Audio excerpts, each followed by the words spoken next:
du roi. Mes amis, le moment est venu de changer nos vies. Cette nuit, nous désertons avec le trésor du royaume. N'est-ce pas risqué? Nous sommes des gardes en service, et le vol est puni de mort. Ne t'inquiète pas, nous avons tout planifié. Et aucun d'entre nous ne peut trahir le secret. Non. Excusez-moi, mais je ne peux pas participer à cela. C'est trop risqué. Que veux-tu dire? J'ai prêté serment en tant que garde. Je ne peux pas trahir le roi de cette manière. Tu es sûr de cela? Absolument. Nous ne pouvons pas le laisser partir. Il pourrait tout révéler. Tu veux nous trahir? Non, mais je ne suis pas prêt à risquer ma vie pour cela. Attendez, je ne dirai rien, je vous en prie.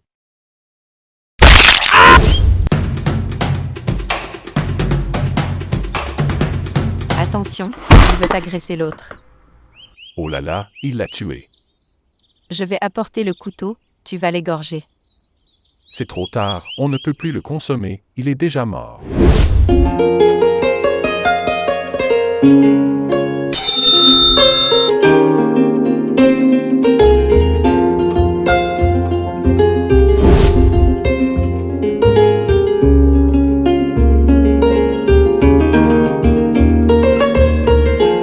Les amis, préparez-vous.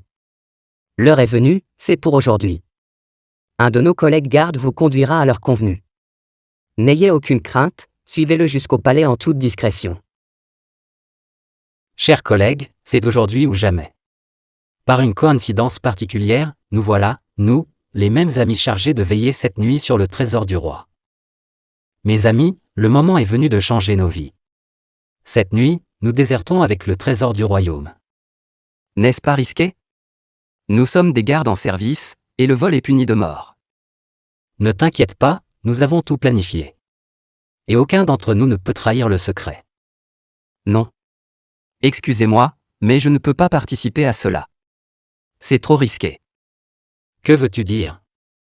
J'ai prêté serment en tant que garde. Je ne peux pas trahir le roi de cette manière. Tu es sûr de cela? Absolument.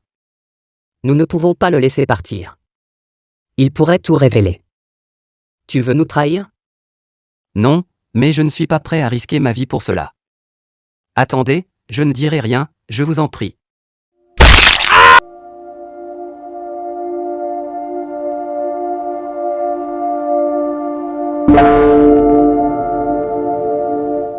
Il est mort. C'est un traître. On va laisser le corps ici. À présent, nous allons discrètement transporter l'ensemble dans la grotte secrète. Soyez rassurés, aucun habitant du royaume, ni aucun autre garde, n'a connaissance de cette grotte ni de son accès.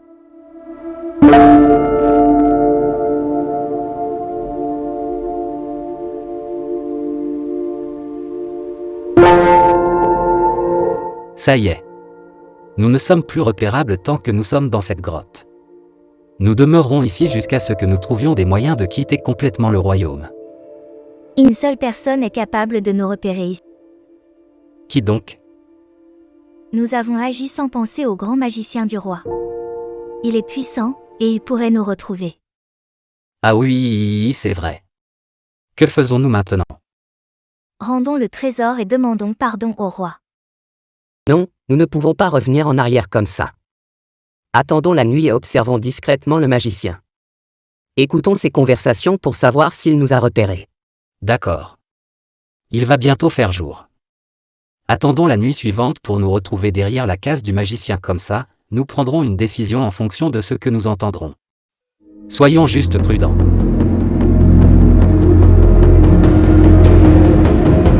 Votre Majesté, il est indéniable que nous n'avons aucune piste concernant les voleurs et les coffres dérobés. Il semble plausible que les 5 gardes en service soient impliqués dans cette affaire. Nous ne pouvons éliminer cette possibilité. Cependant, il est également envisageable que les autres gardes se soient retrouvés impuissants face aux criminels après l'assassinat de leurs collègues. Oui, c'est une hypothèse plausible. Néanmoins, Votre Majesté, notre magicien pourrait grandement contribuer à éclaircir cette situation et à identifier les coupables. Vous avez raison, conseiller en chef. L'ampleur de la situation m'avait fait oublier le rôle qu'Amadou pourrait jouer dans cette affaire. Mettez immédiatement fin à toutes les recherches et faites venir Amadou ici sans délai.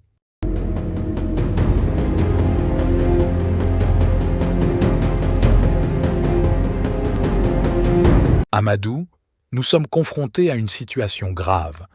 Les coffres royaux ont été volés et nous avons besoin de tes talents pour résoudre ce mystère, retrouver les voleurs et les coffres dérobés. Votre Majesté, la complexité de cette affaire requiert un travail approfondi et discret. Je vous propose de me donner un court délai pour étudier la situation et vous présenter une réponse adéquate. Amadou, nous t'accordons ce délai, mais sache que le royaume attend des réponses rapides. Grand-mère, le roi m'a confié la mission délicate de retrouver les voleurs des coffres royaux. Je suis dans l'embarras.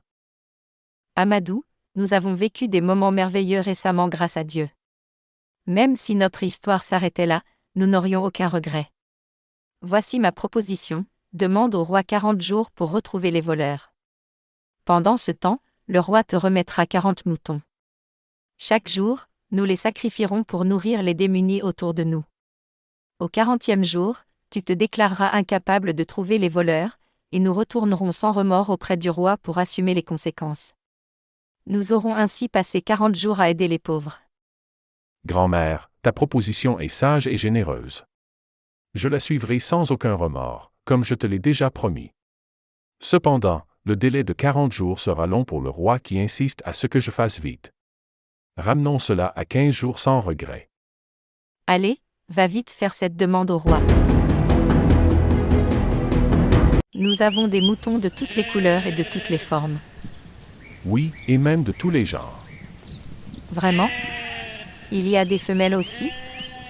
Oui, voilà une là-bas, et je crois que 2 sont derrière la case. Regarde celui-là, comment sa tête est grosse. Je n'avais jamais vu pareil. Peut-être que c'est lui le leader. Non, je ne crois pas. Je pense que c'est le tout noir ici qui est le leader. Et puis, le noir et blanc là-bas semble être trop agressif. Celui-ci est lui trop mince. Comme tu l'as dit, grand-mère, il y en a de toutes les formes.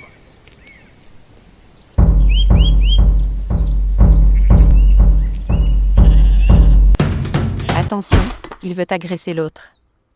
Oh là là, il l'a tué. Je vais apporter le couteau, tu vas l'égorger. C'est trop tard, on ne peut plus le consommer, il est déjà mort. On doit isoler celui-là qui a tué l'autre. Oui. Et on va les faire tous entrer dans la case. Ce n'est pas grave, notre case est assez grande pour les contenir avec nous.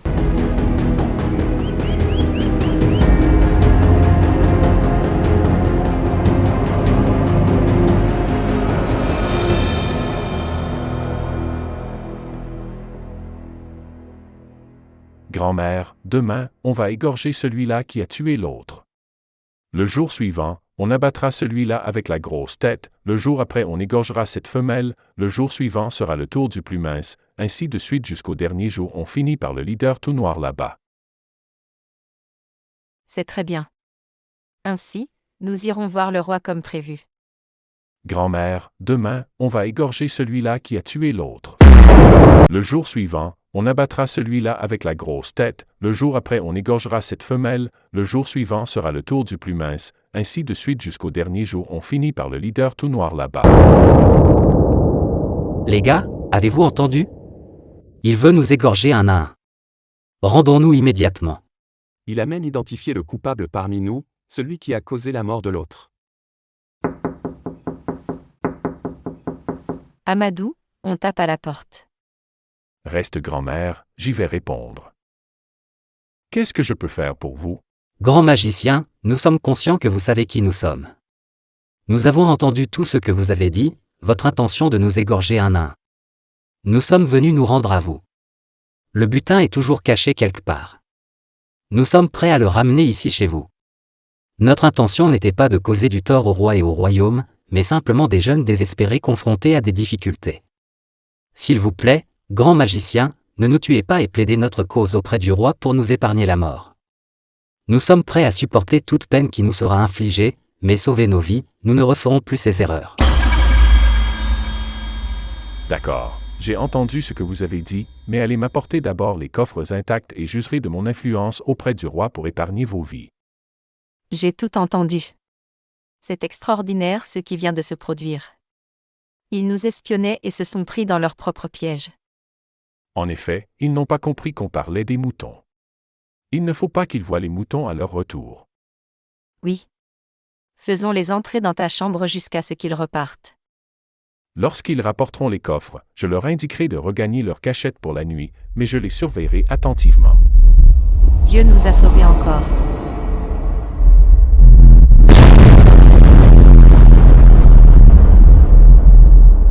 Amadou, tu as accompli un travail exceptionnel, plus rapide que prévu. Félicitations. Le roi m'a chargé de t'informer qu'en plus des nombreux cadeaux que tu as reçus, tu as désormais accès au parc royal des chevaux. Tu peux solliciter un cheval à tout moment pour tes déplacements et tes activités. Quant aux voleurs, j'avais suggéré au roi de les exécuter tous. Cependant, Sa Majesté souhaite connaître ton avis avant de décider de leur châtiment. Votre Majesté, je vous suis infiniment reconnaissant pour cet honneur qui m'est accordé de m'exprimer sur une question aussi importante. Pour traiter un mal, il faut s'attaquer à la racine. L'exécution ne nous permettra pas de comprendre les raisons profondes de leurs actions. En revanche, un jugement équitable nous aidera à comprendre les causes sous-jacentes de leur forfait. Je suggère de les emprisonner de manière décente en attendant la préparation de leur procès. Je vous demande de me confier leur détention en attendant le jugement. Il est hors de question de confier leur détention à qui que ce soit. Ce n'est pas ton rôle. Exceptionnellement, accordons cette demande à Amadou. Merci, Votre Majesté.